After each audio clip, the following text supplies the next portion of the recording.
Welcome back to Farmers Inside Track, South Africa's most downloaded farmers podcast.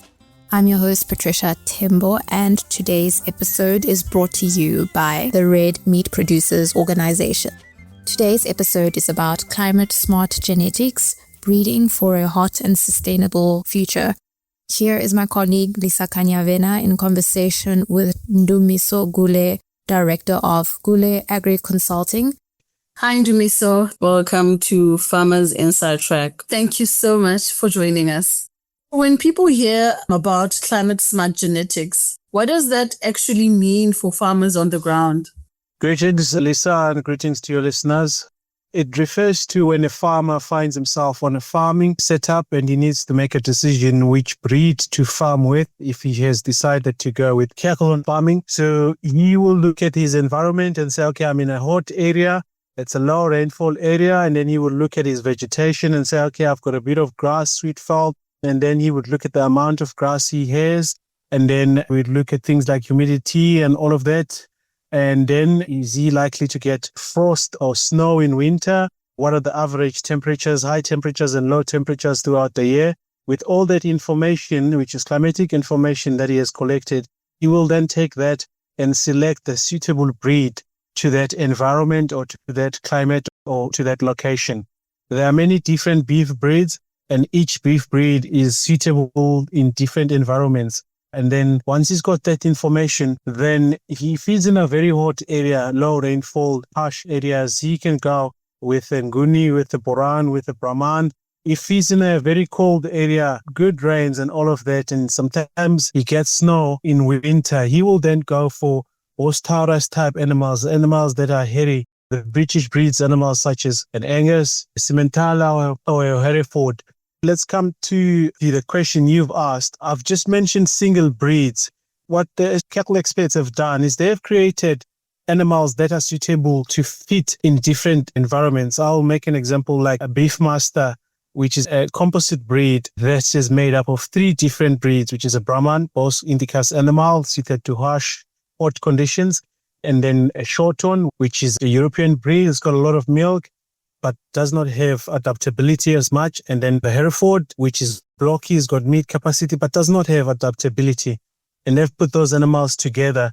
And within that composite breed, one can go with a more Bos Taurus type, which has got more hairy type animals. Beefmaster expresses a bit more European breeds, or a Beefmaster that expresses a bit more Bos Indicus type, which gives a presence of a Brahman. Another example I can make is a Bonsmara, which was also created from an Afrikaner base, the Afrikaner bringing in the hardiness, the adaptability and all of that, but lacks in meat and milk, which was then corrected by bringing in a Shorthorn to add a bit of milk, and then the blockiness, which is meat production capacity, was brought in by the use of Hereford. So Hereford and Shorthorn aren't adapted to harsh conditions of Africa as straight breeds. We only find them in small pockets. But in combination with an Afrikaner, they have made a very good animal in a Bonsmara. And as we know, Bonsmaras are the biggest registered animal breeders in the country. Now, why are indigenous breeds like the Nguni cattle and Afrikaner cattle often better suited to South Africa's climate? Because we are warm. Africa is harsh, it's hot, at times it's tropical. And Nguni cattle, Nguni being the word that comes from the Nguni people before they were called Zulu.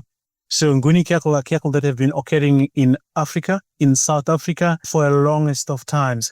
They are acclimatized, they have faced and have seen different challenges. And the Afrikaners as well, the Afrikaner people, when they came in, they brought them into the country, and they are tough animals.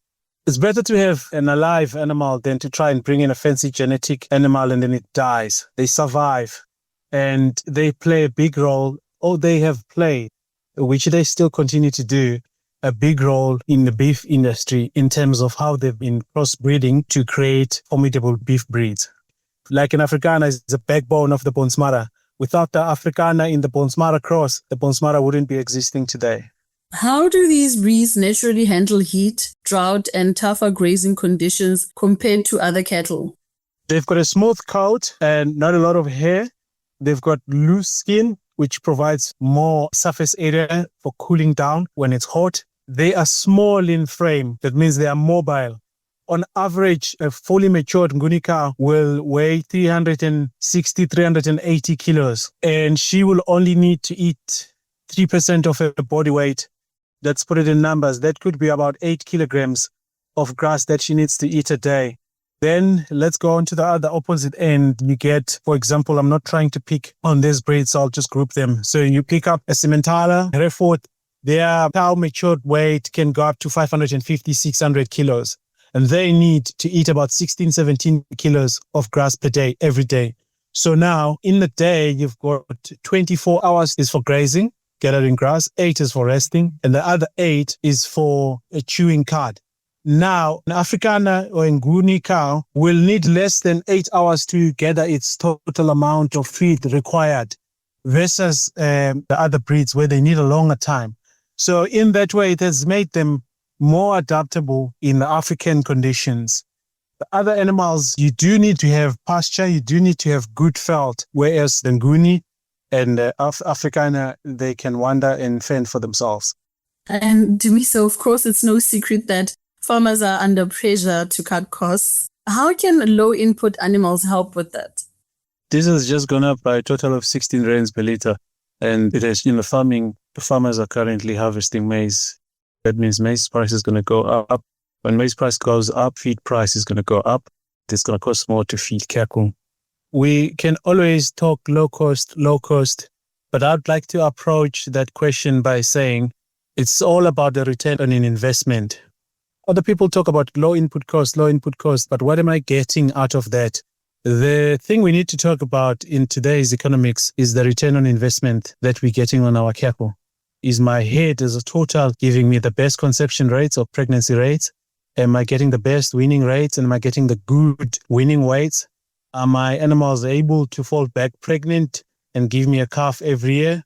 So things come in balance in that if we focus too much on the low input, we will find ourselves farming with the Ngunis, with the Borans, and with the Afrikaners. Those are low input animals. But that's not all. Things have to work in a balance with the forever growing tough and challenging economic conditions. Like I've just used now an example of diesel price having gone up. Things go up and the farms that we have, the land that we have still produces the same and puts more pressure on people to make more out of the ground. So low input cattle, to try and answer your question, are very vital, but it all works in balance. We need to work in a blend. What role do indigenous genetics play in terms of reducing the need for feed supplements, medicines, or chemical interventions?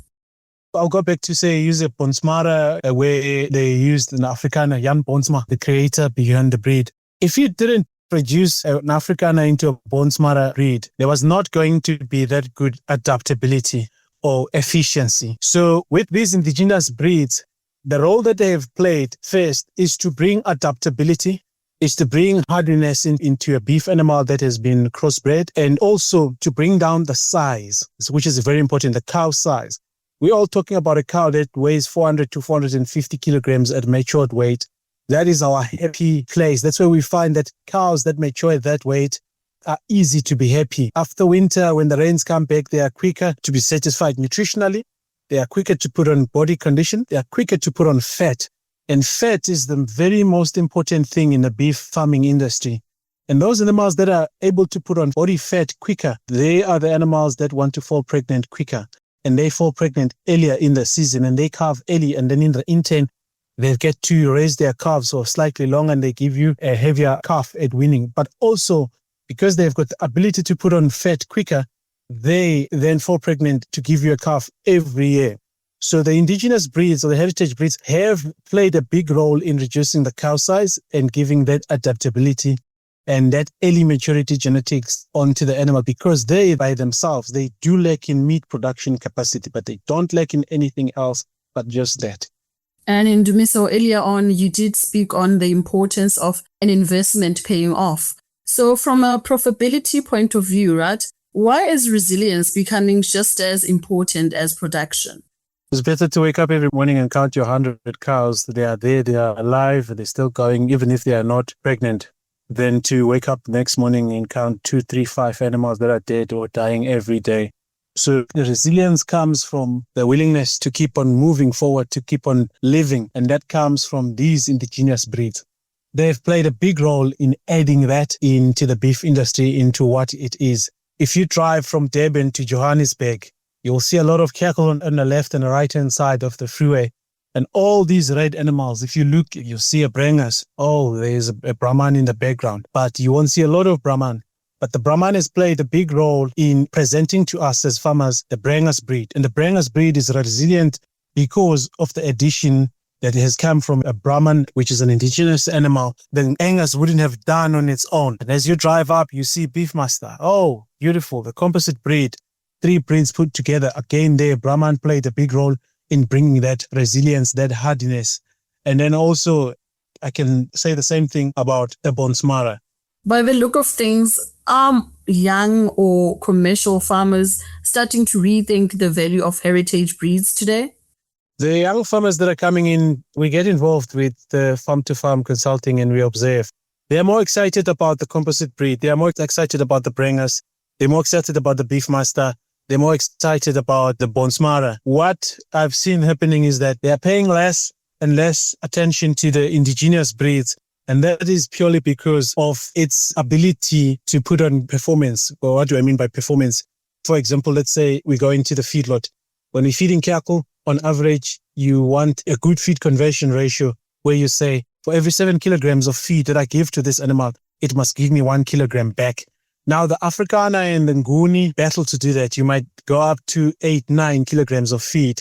Now, the cost of gaining is a bit higher for them. And also, they mature early. They put on fat quicker and you get a smaller carcass. Now, carcasses that can weigh as low as 180 to 200. But on the other side, if you crossbreed them, that carcass weight improves up to 280, 270. We are seeing and realizing that the Afrikaner has played a big role in the past and young farmers are benefiting from that history. We do feel that they will not lose that because if you look at the Bonsmara, they are not all the same because they are being farmed in different areas. And farmers have pushed them into harsh areas. Like you go up to Uppington, it's very harsh country. In areas where Bonsmara cattle have not been pushed before. So the Bonsmara farmers and the Beefmaster farmers have pushed, and the Brangus farmers have pushed these animals into these harsh conditions. And they have adapted there.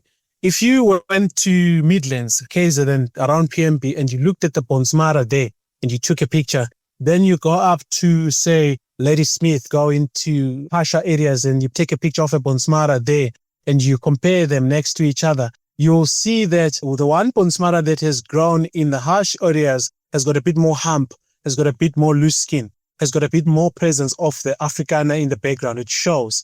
Then the one that is taken from PMB, I would say in the Midlands where things are slightly soft, you will see that its composition expresses a bit more Bos-Taras type, the European type. It's a heavier animal and all that.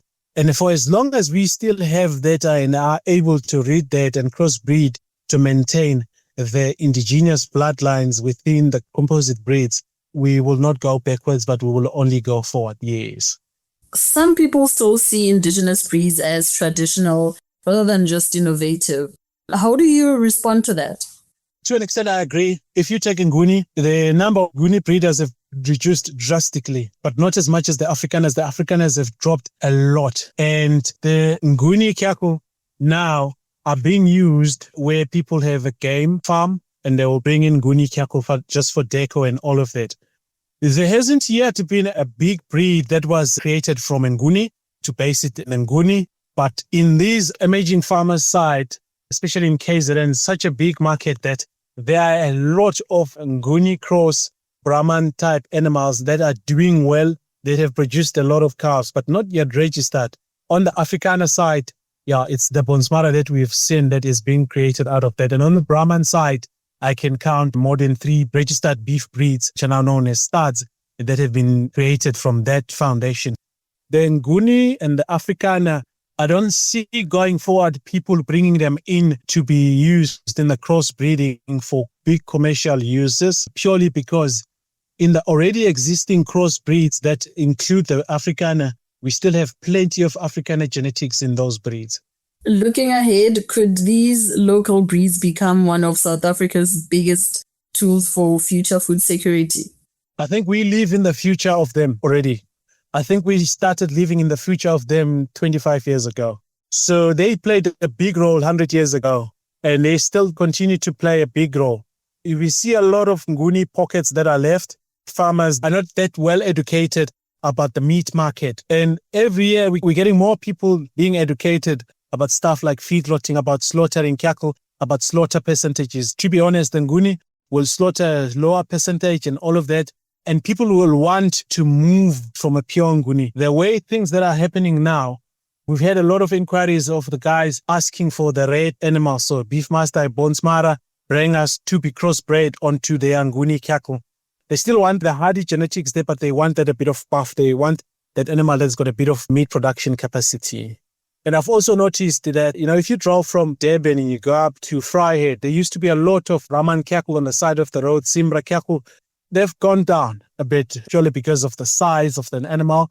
The industry now wants a matured cow at 400 to 450 kilograms, and that animal needs to wean a calf weighing 200 to 230. We don't want too heavy calves because we need to live in a balance. We don't want too light calves. So now the Nguni is not meeting those benchmark standards that are being set. People in the rural areas are learning more and more about this the more they take their cattle to the sales, and they get penalties on their winners, which have got Nguni or of pure Nguni genetics or pure Afrikaner genetics. They're getting penalized at the sale. And people from that will adapt. I think in the near future, there will be very few indigenous cattle left. And for us to expand those genetics, I feel that those genetics are already enough in the composite breeds that we have created. Lastly, Ndumiso, for farmers listening to this podcast, what's the one practical step they can take now to build a more climate-resilient herd? We have to always, Mother Nature doesn't lose. If you're farming in an environment and you've been farming with cattle that are alive and you want to perhaps improve milk, for example, you can't get it outside the indigenous breed that you have, I do suggest that you bring it in moderation to improve. If I want to swap slowly crossbreeding animals, I would say, for example, if I had Nguni cattle, Nguni cows, I realize my animals are resilient, but I have noticed that the sales that I'm getting penalized up to 4 rands less per kilo, which works up to about 2.5 less to 3,000 less per calf sold. Now I want to increase my animal performance. Then instead of just going straight to bring an Angus bull, I recommend you bring a Brangus bull. So it's got a bit of Brahman, which is hardy, and a bit of an Angus, which has got a lot of milk and high fertility. You bring it in slow moderation over time, not to make drastic measures. Do not sell all cattle. If you want to improve genetics, you can sell all bulls that you have and then buy better bulls. I strongly suggest that farmers buy stud bulls because they've been assessed, they've been checked, they've been inspected, the fertility is correct, the performance is correct, it's met minimum standards, the conformation of the animal is correct, and all of that. Because at times you can try to save money and go and buy a bull that has not been inspected, and you bring it back onto your head and you find that the pelvic opening of that bull is not as big, and then the calves that were born from there will all be battling with calving when they are older. Or you was calved down by a cow that does not give you calves every year. So you're buying bad genetics, bringing them in. It's always important to look at the pedigree. Yes, people say, I'm going to pay a bit expensive. Yeah, it's going to be 5 to 10,000 rands more expensive, but that's only 2 winners at max. But one can do a lot more damage by buying bad genetics from outside and bringing them into the farm. If you already have an adapted cow head that's doing better, rule of thumb, we see a lot of farmers going for this. We tend to now like bulls that have come from mothers that started calving at the age of 2 years and continue to reconceive and continue to calve every year thereafter. So that gives us a good index of above 100 and have given us calves every year with an ICP or intercalving period of less than 365. That's the target, because in the beef industry, we all want many of our calves to fall pregnant, retain the babies, and then give birth. And then we have a good, solid winners at the end of the day to sell so that we can make an income. And that was Ndumiso Gule, Director of Gule Agri Consulting. This is Farmers Inside Track, and this episode was brought to you by the Red Meat Producers Organization. Thank you for listening and keep growing with us.